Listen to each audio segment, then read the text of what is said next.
Hole number 2 looks like it's a par 4. And this hole here, we're going to be doing the rough bump from down here. I haven't played this hole in a long time in rookie. And what we want to do is we definitely want to make sure that we're starting off. The wind here is a little tricky. So we're going to want to add on some wind. So normally our extra mile is 2 per ring. If you watch Tommy, he talks about adding 20%, which would make our rings 2.4, 2.5, right in that neighborhood. And then there's just a little bit of an adjustment you need to make, but we're going to try and get in here. We're not going to want to use a lot of topspin. This isn't one of those ones where you're riding through the rough. It takes one bounce in the rough and then it's back onto the fairway. So we're not going to have to use a lot of backspin or topspin here. We're going to just use a couple topspin. So let's make sure.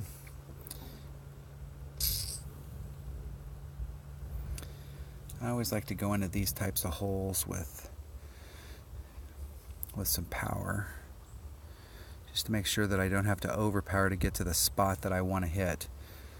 All things being even, we should only need our extra mile. All right, we're on hole number 2. Hole number 2, and this is definitely a hole you need to hit perfect on. A left, because if you're doing this rough bump, a left or right grate is going to put you in a right hand grate is going to put you in the sand trap up here. A left hand grate, because of the way that this curves around here in this rough area, it could actually put you where your first bounce is in a different cut, or throw you off over into this way. What you don't want to do is end up in the sand.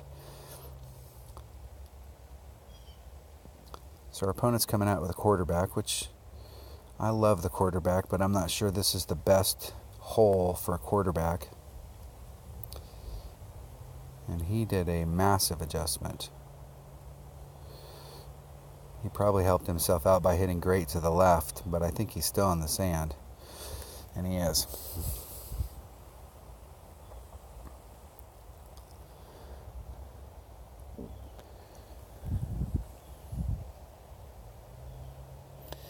I probably could switch this to a katana and still be able to make my rough spot. I want to hit in this second cut. We're going to use a couple top spin and a lot of side spin just to straighten the ball back up towards the hole. So if we're at 2.4, let's be about 1.5. That'll be about 1.5 rings. Now we just need to hit perfect. We hit great to the left. If you're going to hit great, it's better to the left than it is to the right, but that's exactly what happens because of the way that the wind is here. You end up hitting in a different cut. If you hit in a different cut, you're going to get that effect.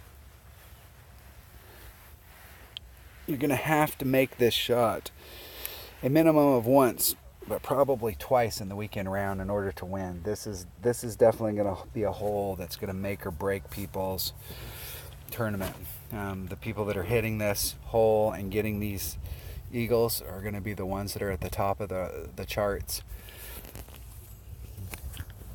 Even if you play the rest of it perfect, this is a hole right here you have to pick up that eagle.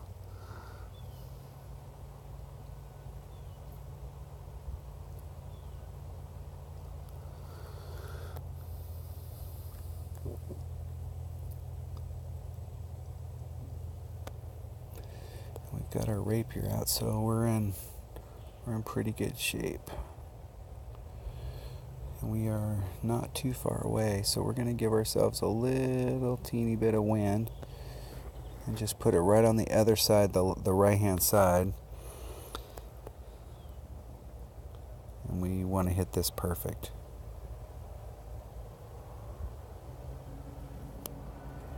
And we didn't,